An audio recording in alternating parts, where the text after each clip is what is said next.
বা কি বলে?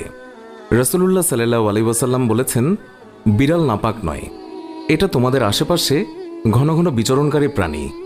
আবু দাউদ ৭৫, তিরমিজি ৯২। আল্লাহর রাসূলের প্রিয় সাহাবী আব্দুর রহমান রাদিয়াল্লাহু তাআলা আনহু তিনি জামার ভিতরে পোষা বিড়াল নিয়ে ঘোরাফেরা করতেন। একদিন তিনি জামার আস্তিনের নিচে একটি বিড়াল ছানা নিয়ে রাসূলুল্লাহ সাল্লাল্লাহু আলাইহি ওয়াসাল্লামের দরবারে তিনি উপস্থিত হন। সেই সময় বিড়ালটি হঠাৎ করেই সবার সামনে বেরিয়ে পড়ল।